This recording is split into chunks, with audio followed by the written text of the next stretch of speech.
Eu quero compartilhar com você uma palavra nessa noite que está registrada no Evangelho de Marcos. Texto bem conhecido já, mas eu acredito que tem para nós uma aplicação específica, importante, que está Marcos 5, versículo 21 e diante. Eu quero falar nessa noite com você sobre a individualidade ou a personalidade da sua fé. Sua fé é um presente de Deus que te sustenta e te permite viver a vontade de Deus. E eu sei que a gente vive um tempo em que muitas vezes é uma tentação andarmos ou vivermos de carona na fé de outras pessoas. Mas a nossa fé individual tem um valor extremamente alto. Marcos 5, 21 em diante diz assim: E passando Jesus outra vez num barco para o outro lado, ajuntou-se a ele uma grande multidão, e ele estava junto do mar. E eis que chegou um dos principais da sinagoga, por nome Jairo, e vendo-o, prostrou-se aos seus pés. E rogava-lhe muito, dizendo: Minha filha está à morte, rogo-te que venhas e imponhas as mãos para que sare e viva. E foi com ele, e seguia-o uma grande multidão que o apertava. E certa mulher que havia 12 anos tinha um fluxo de sangue, e que havia padecido muito com muitos médicos, e despendido tudo quanto tinha, nada lhe aproveitando isso, antes indo a pior. Ouvindo falar de Jesus, veio por detrás, entre a multidão, e tocou na sua veste. Porque dizia: Se tão somente tocar nas suas vestes, sararei. E logo se lhe secou a fonte do seu sangue, e sentiu no seu corpo estar já curada daquele mal. E logo Jesus, conhecendo que poder saíra de si, voltou-se para a multidão e disse: Quem tocou nas minhas vestes? E disseram os seus discípulos: Vês que a multidão te aperta e dizes: Quem me tocou? E ele olhava em redor para ver a que isto fizera. Então a mulher, que sabia o que lhe tinha acontecido, temendo e tremendo, aproximou-se e prostrou-se diante dele e disse-lhe toda a verdade. E ele lhe disse: Filha, a tua fé te salvou. Vai em paz e ser curada deste teu mal. A tua fé, diga a tua fé. Nós temos neste texto do Evangelho de Marcos uma história que eu costumo chamar de interferência, né? Uma pessoa com uma necessidade interfere na vida de outra pessoa, também apresentando a sua necessidade. A Bíblia diz que Jairo, um homem importante na sociedade, na comunidade religiosa do seu tempo, tem um problema e ele reconhece que a pessoa de Jesus tem solução. E ele começa a buscar em Jesus a solução para o seu problema, aborda Jesus, reconhece a pessoa de Jesus. E por mais que havia reservas em relação à pessoa de Jesus, dado o contexto religioso, o conflito religioso, a ideia de Jesus se apresentar e ser o Messias, e ele como um religioso não concordar, a Bíblia diz que ele se apresenta diante de Jesus e ele reconhece a pessoa de Jesus e ele pede ajuda. Então, se a gente tiver que falar somente dessas duas pessoas, Jairo e daquela mulher do fluxo de sangue, que não tem nome, nós vemos duas pessoas em realidades distintas, com problemas distintos, abordando Jesus de formas distintas, mas os dois entenderam a importância de pôr a fé em prática. Nenhum dos dois caíram de paraquedas na multidão para ver o que estava acontecendo, sem ter noção de quem era a pessoa que arrastava a multidão. Jairo se apresenta e aborda Jesus vindo de frente. A mulher aborda Jesus vindo de trás. Jairo se prostra diante dele, reconhecendo sua autoridade.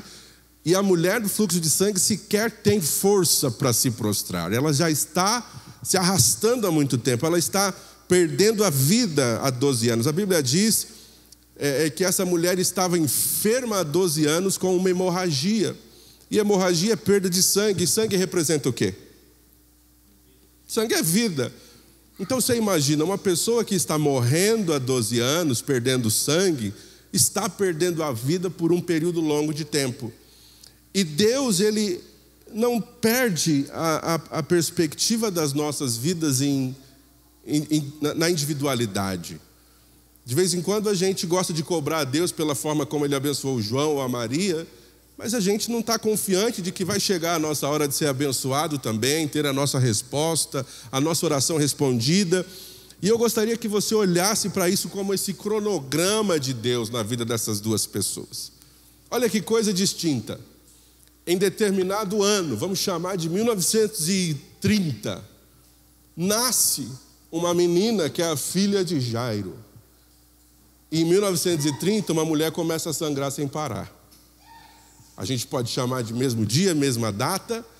As duas pessoas recebem uma notícia. Sua filha nasceu. E outra, você está doente, não está legal não. E a alegria chega na casa de Jairo porque ele começa a desfrutar da alegria de ter uma filha em casa. Enquanto a vida dele está assim, a vida da mulher está assim. E em 12 anos de história e de acontecimento, Jairo aproveita o máximo da vida, da infância, dos primeiros anos daquela sua filhinha. E a Bíblia diz que a mulher vai perdendo a sua vida, o sangue dela está se esvaindo. Até que num determinado dia, as duas histórias se cruzam, porque o Jairo, que teve uma filha para curtir por 12 anos, descobre que a filha está doente e começa a morrer. E uma mulher que está morrendo há 12 anos, olha para a oportunidade de começar a viver de novo.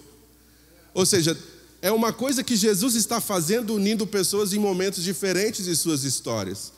É um momento em que Jesus está passando e alguém está vivendo um grande problema, depois de viver 12 anos de calma, de bonança. E alguém que está vivendo 12 anos de tempestade, olhando para a sua única e talvez última chance de se reencontrar com a bonança. Mas aí o que acontece? Jairo se aproxima, ele sabe que Jesus anda fazendo milagre, ele quer Jesus na sua casa, e ele fala assim: eu preciso que você venha na minha casa e imponha as mãos na minha filha para que ela sare viva. Minha filha está morrendo. E veja só, a gente é seguidor de Jesus, mas Jesus agora se tornou seguidor de um homem. A Bíblia diz que Jesus seguiu Jairo para sua casa. E à medida que eles começam a caminhar, Jairo levando Jesus para casa, de repente Jesus para, porque ele precisa dar atenção para outra pessoa. E a gente não está vendo essa fila na nossa própria caminhada, mas vira e mexe está acontecendo a mesma coisa. Jesus está parando para dar atenção para alguém, ouvir o problema de alguém, e você está falando assim: nossa, estava quase chegando lá em casa, estava quase resolvendo o meu problema, estava quase vivendo um novo tempo, de repente tudo para. E aí é a hora que Jairo olha para o Cronos. É a hora que Jairo olha para o relógio e fala: minha filha está a ponto de morrer. Então não é hora da gente parar para conversar com outras pessoas. Mas quem é essa pessoa? Não é qualquer pessoa, é a ressurreição, é a vida, é o próprio Jesus. Então Jesus sabe que para ele não tem problema parar e conversar com aquela mulher. Tanto que a gente sabe que o que acontece depois é que a notícia pior chega. Então Jairo fica olhando para Jesus, talvez como eu e você na hora do nosso sufoco. Ô Jesus, é hora de parar? Estava tão legal o senhor indo lá para casa, minha esperança estava lá em cima, estava no topo. Eu estava com uma esperança reativada, eu estava reanimado, eu estava pronto para testificar do que ia acontecer e o senhor decide parar. Deus já apertou o pause aí na vida de alguém? Tem alguém aí que já viveu ou esteja vivendo o pause de Jesus? E parece assim que Jesus está nem aí mesmo, né? Porque ele tem todo o tempo do mundo, ele controla o tempo, ele sabe que a hora que ele quiser, ele reativa, aperta o play de novo. Mas para quem está vivendo o caos, a dor, a falta, a necessidade, o problema, a tempestade, uma parada de Jesus para resolver a vida de outra pessoa é uma eternidade. E enquanto Jesus para resolver outra pessoa, a nossa vida e os nossos caos continuam. E aqui está Jairo, chateado porque Jesus está parado. E veja só, a gente não tem detalhes de como isso aconteceu, tem muitos detalhes que a gente não tem, como o próprio nome da mulher. Mas a Bíblia diz que em dado momento Jesus para e faz uma pergunta no meio de uma multidão: quem me tocou? E aí parece uma pergunta absurda, porque os seus discípulos se voltam para ele e falam: Jesus, você está com um problema? Olha a multidão ao seu redor. Está todo mundo te apertando e te comprimindo. e o Senhor pergunta quem te tocou. Mas aí Jesus fala assim, eu não estou falando de trombada, porque trombar em Jesus de domingo em domingo, todo mundo tromba. A gente chega aqui trombando no Jesus que habita no outro, né? Você chega e tromba no Jesus que habita em mim, eu trombo no Jesus que habita em você, e muitas vezes a gente é só elemento na multidão. Por que a gente é elemento na multidão? Você pode olhar para inúmeros textos bíblicos onde Jesus passava e tinha uma multidão perto. Nunca o que Jesus fazia era milagre para multidões. A multidão seguia Jesus e o próprio Jesus falou a razão de segui-los. Curiosidade.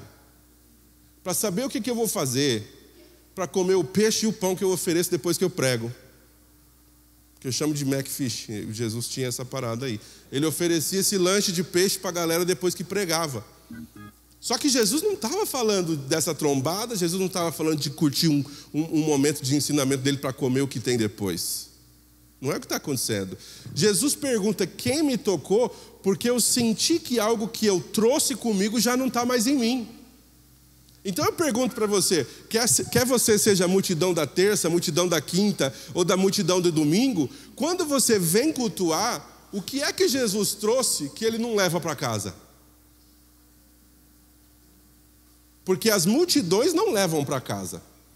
Você encontra uma multidão em Jericó e a Bíblia diz que quem é abençoado é um cego à beira do caminho. Jesus está passando por outra multidão seguindo Jesus e uma mulher sai da sua situação, rasteja, vem por trás, toca em Jesus e para Jesus. E tira o tempo de Jesus e tira de Jesus virtude. E a gente está falando de multidão. Jesus para, conversa, resolve. Jesus continua em outra multidão e ele para debaixo de uma figueira e fala, desce daí porque eu quero ir para sua casa. Um cara que nem na multidão estava. Então a gente tem que ser extremamente cauteloso, porque os movimentos ou as multidões que seguem Jesus são muitas em 2023. São multidões grandes, são multidões pequenas, são multidões midiáticas, são multidões pentecostais, são multidões tradicionais. Todo tipo de multidão segue a Jesus. Mas a pergunta que fica é o que é que Jesus deixa quando o culto acaba? O que é que eu levo para casa depois que o culto acaba? Será que eu só vi meus amigos? Será que eu só comi um lanche na cantina, tomei um café gratuito? Porque na nossa church o café é de grátis. Pelo menos o preto, o café preto é de grátis, você não paga não. Dá um jeito de você ficar aqui. Agora o que acontece? Essa multidão é diferente, porque essa multidão precisou parar para assistir algo que Jesus ia fazer. E o que é que Jesus faz? O Jairo está preocupado, o relógio está correndo, a filha está morrendo e Jesus para. E quando Jesus para, ele faz a pergunta, quem me tocou? E aí o pessoal fala, você está tirando. Porque como é que quem te toca numa multidão que te aperta e te comprime, esbarra? E ele disse, eu não estou falando de esbarrar em mim, eu estou falando de um toque intencional. Então tocar em Jesus é diferente de esbarrar em Jesus. Esbarrar em Jesus é sem querer. Ou seja, dá para vir cultuar sem querer, dá para participar de um bom culto sem querer, dá para sair de um culto onde a presença de Deus foi forte e não levar nada. E ele pergunta, quem me tocou? Porque de mim saiu virtude. E enquanto ele está parado ali, querendo saber quem é que tem a resposta, a mulher vem e conta toda a verdade para ele. Gente, uma mulher que está sofrendo há 12 anos contando toda a verdade. Imagina Jairo. Chateado, Jesus estava indo para a minha casa, agora para essa mulher aqui, que essa imunda, talvez Jairo já começou a falar mal da mulher por conta da sua situação. Como é que uma mulher dessa está no meio dessa multidão? Como é que uma mulher como essa toca o mestre? E agora Jesus para dar atenção. É interferência antes da intervenção. A mulher interfere na história do bambambam da sociedade religiosa. Ela nem está pensando nisso. Sem querer, ela faz o relógio do cara parar. Porque é a hora dela chamar a atenção de Jesus para si. E ela contou toda a verdade. Olha que coisa. Ela contou toda a verdade. Depois disso, Jesus disse, filha, tua fé te salvou. Vai em paz e ser curada desse teu mal. A tua fé te salvou. Diga de novo para o seu vizinho aí, tua fé. O que significa tua fé? É você ter propriedade da sua confissão acerca do poder de Jesus sobre a sua vida. Por quê? Porque é comum, no momento em que a gente vive, ou nos últimos tempos, em que a comparação é muito grande, muitas vezes nós não nos inspiramos em alguém que tem fé. Nós queremos ter os resultados que a fé do outro trouxe para ele. Uma coisa é se inspirar em alguém que tem fé. Outra coisa é falar, eu quero a sua fé, ou o seu nível de fé, porque olha os resultados do que você está vivendo, eu quero os resultados. Mas para viver alguns resultados, você tem que passar por algumas coisas. Essa mulher, para enfrentar aquela multidão, ela teve que dar um basta no seu sofrimento, crendo que de fato um toque em Jesus resolveria toda a sua vida. E aqui vem algo que eu já disse antes para vocês, não lembro nem quando, que é a individualidade da nossa fé. Você vai olhar para alguns personagens bíblicos e você vai se deparar com um cara que está na beira do caminho gritando, Jesus, filho de Davi, tem misericórdia de mim. Para ele aquilo é a fé, é o colocar para fora a sua necessidade. Ele não consegue ver Jesus, mas ele sabe que Jesus está por perto, ele clama por ele e ele pede por misericórdia. Uma outra pessoa, que é o caso dessa mulher, fala, eu vou enfrentar essa multidão e vou tocar em Jesus. E ela disse como aconteceria, se eu tão somente tocar nas suas vestes, sararei. Agora, o tio Jairo está falando assim, eu preciso que ele vá lá em casa. A fé de Jairo está dizendo, se ele for lá em casa, minha filha vai ser restaurada. Agora, um cara que era militar, entendia o que era poder de estar sob a autoridade, falou assim, Jesus, você nem precisa ir. É a mesma fé, só que aplicada na individualidade. Um cara falou assim, eu sou um homem sob autoridade, eu sou um homem em autoridade, eu entendo que eu mando um em tal lugar, ele vai e faz o que eu mandei e acabou. É a mesma coisa contigo, abre a tua boca aí, fala uma palavra.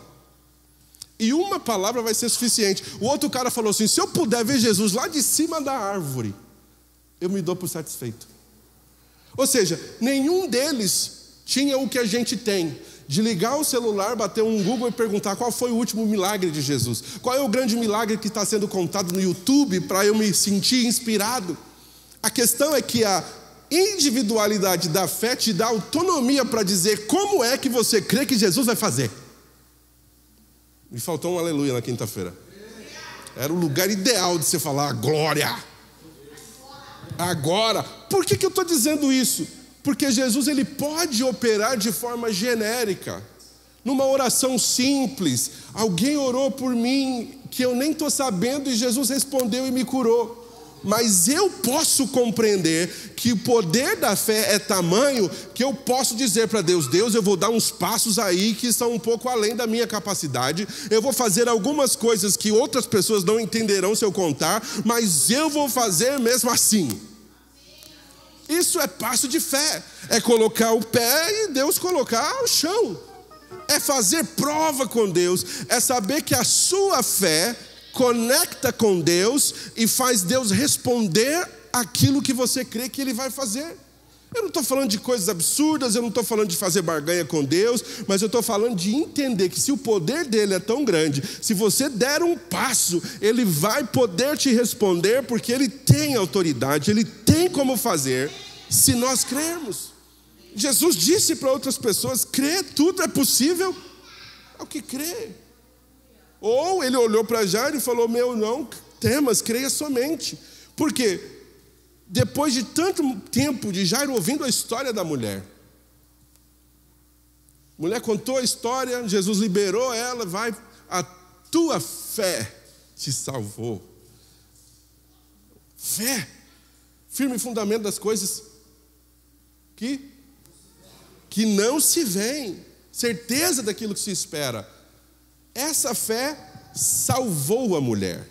A palavra salvação tem origem grega que é sozo ou sozo, que tem como significado cura, ser completo e restaurado.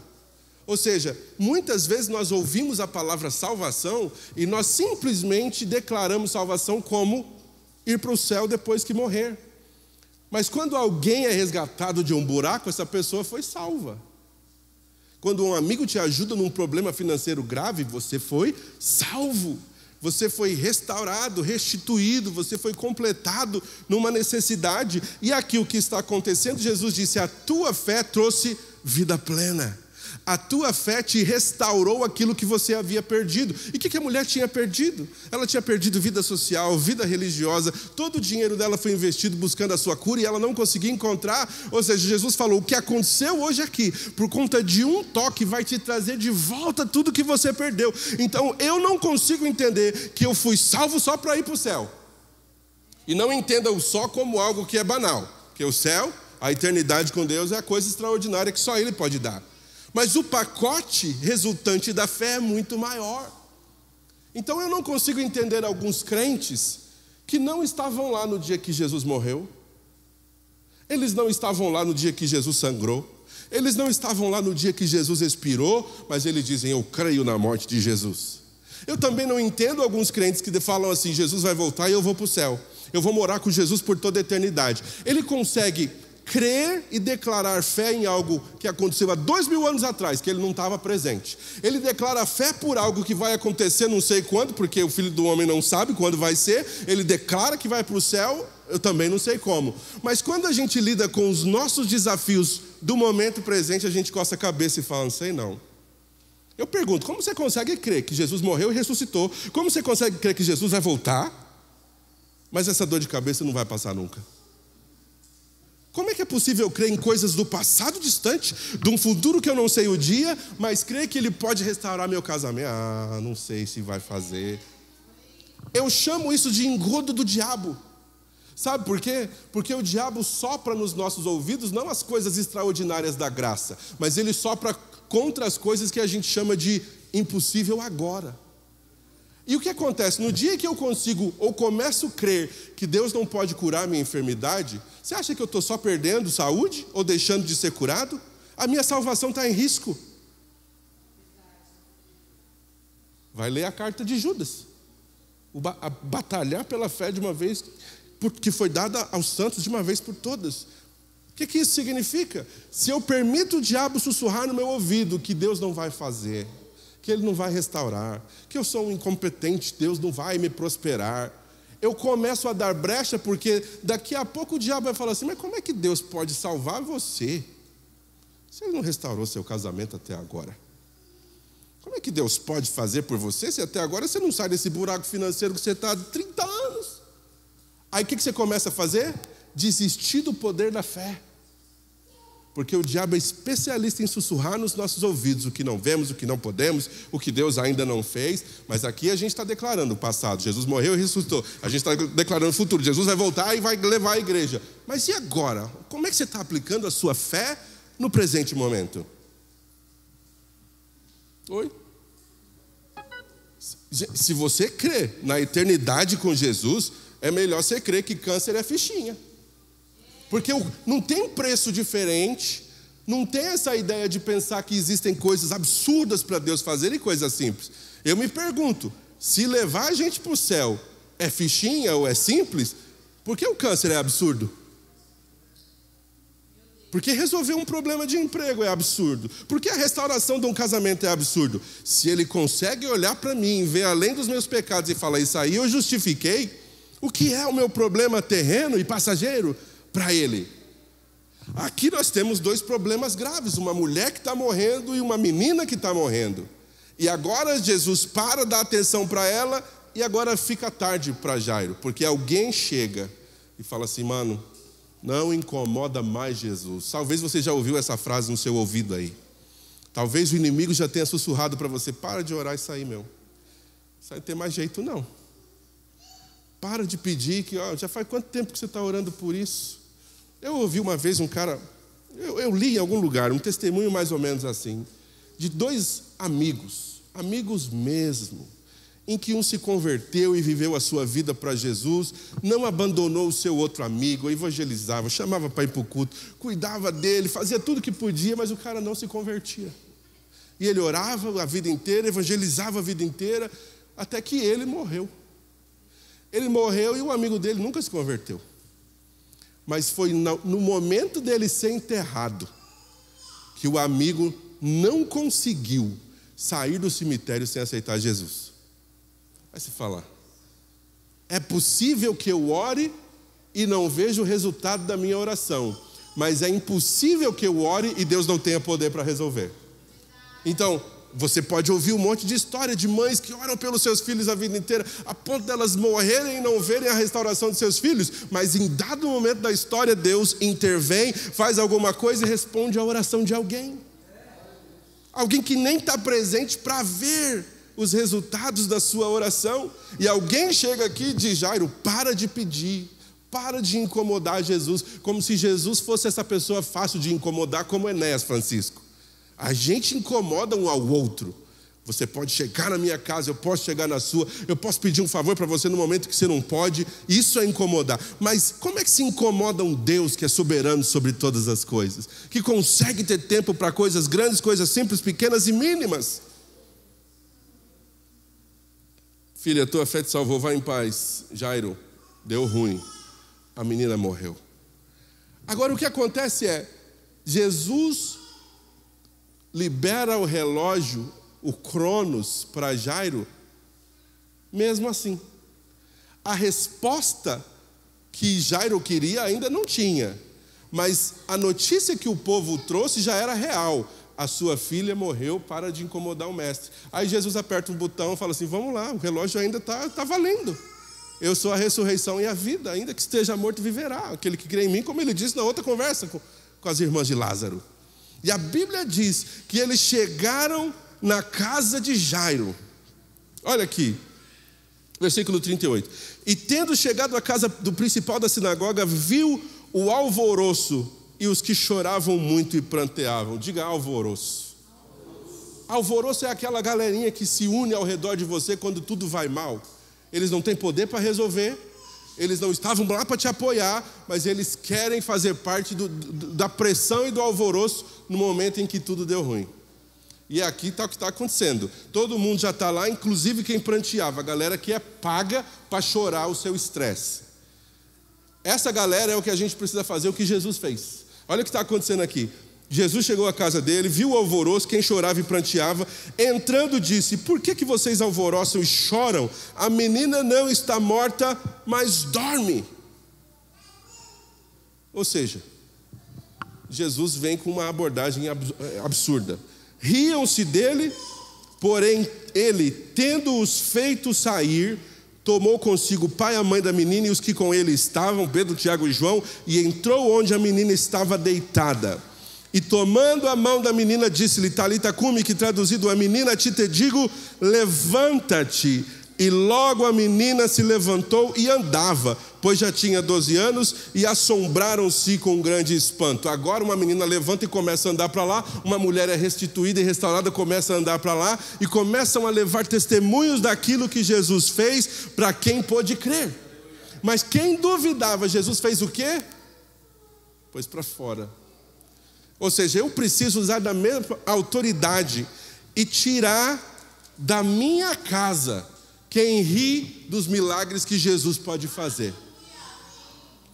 Eu ainda preciso continuar crendo que Jesus é o mesmo ontem, hoje e eternamente. Eu preciso continuar crendo que mesmo que o caos tenha chegado à minha casa, Ele pode reverter a situação. Eu disse para você que a mulher do fluxo de sangue de fato interferiu na vida de Jairo, mas Jesus estava ali para intervir na vida dos dois. Então não tem problema. Quantas vezes Jesus quiser parar para dar atenção para o problema das outras pessoas, desde que Ele esteja comigo, desde que minha fé esteja viva, eu não preciso me preocupar, porque o tempo está parado para mim, as coisas continuam acontecendo mesmo enquanto Jesus dá um pause. Mas uma coisa eu sei, que em nenhum momento Ele perde poder e autoridade sobre a morte, Ele jamais perde poder e autoridade sobre os elementos da natureza, Ele jamais perde poder e autoridade contra o mal, Ele jamais perde poder e autoridade sobre Satanás, Ele jamais perde o poder poder e autoridade sobre enfermidades. Ele é o mesmo. Então o que é que você trouxe nessa quinta com propósito? É enfermidade, é falta de grana, é problema na família, é alguém que está doente, sei lá o que está acontecendo na sua vida. Uma coisa eu sei, Jesus ainda é o mesmo. Uma coisa eu sei, Jesus ainda faz. Uma coisa eu sei, Jesus ainda pode. E se Ele quiser esperar que as coisas piorem antes de melhorar, não tem problema não. Enquanto Ele espera, eu adoro. Enquanto eu espero, também adoro. O que está acontecendo? As abordagens são diferentes, porque a fé deles é diferente. Jairo é confrontado com a sua religiosidade. Será que esse cara é o Messias? Mas quando a coisa aperta, ou você crê, ou você crê. Ou você declara que ele é, ou você reconhece que ele é, ou você sai fora. E o que está acontecendo aqui? O principal da sinagoga, por nome Jairo, viu Jesus, se prostrou. A mulher não tinha como se prostrar para adorar, porque ela já vinha rastejando. Mas a adoração dela não está em glória a Deus e aleluia e não se curvar. A adoração dela está no fato de dizer: se eu tão somente tocar nas suas vestes. Ela está dizendo em outras palavras, ele pode. Ela está dizendo em outras palavras, ele tem. Ela está dizendo em outras palavras, é possível. Então eu vou investir minhas últimas gotas de sangue para chegar perto de Jesus. Eu não sei que tipo de energia você está precisando colocar agora. Eu não sei que tipo de esforço você está precisando fazer agora. Mas eu preciso te dizer, faça o esforço que for necessário. Vai valer a pena. Invista o seu último real, invista o seu último momento, invista a sua última energia para chegar perto de Jesus, porque vai valer a pena e sua vida vai ser mudada. Coloque-se de pé, por favor, e adore o Senhor comigo, porque não é possível ser crente mais ou menos. Ou você crê, ou você não crê. Ou ele pode, ou ele não pode. Então nosso propósito nessa noite qual é? Sair daqui com uma mentalidade determinada. Deus pode. A notícia pode vir ruim, descer um pouco, ficar um pouco pior, e mesmo assim nada muda na natureza de Jesus. Não é o quanto piora que mostra que Jesus é fraco. É quando já não tem saída que ele se manifesta e dizendo quem ele é. Mas eu preciso crer. Então eu gostaria dessa noite de orar com você. E essa oração é com base no desafio que você está enfrentando. Que problema é esse? Que multidão é essa diante de você que precisa ser enfrentada ao ponto de você conseguir alcançá-lo? Tem gente te criticando, tem gente te julgando, porque quem é você para estar aqui? Como é o caso daquela mulher sangrando há 12 anos, ela não deveria estar na multidão, ela é imunda, para tocar um homem como ele. Mas alguém que a gente considera imundo, Jesus restaura e chama de filha. Filha, vai, a tua fé te restaurou, te deu vida, saúde, vai restaurar os seus recursos, vai restaurar a sua alegria. Filha, a tua fé. Você pode dizer assim: eu tenho fé, e a minha fé é suficiente. A gente não precisa comparar a nossa fé com a fé do outro. A fé de um diz assim: eu vou subir na árvore, tá lindo.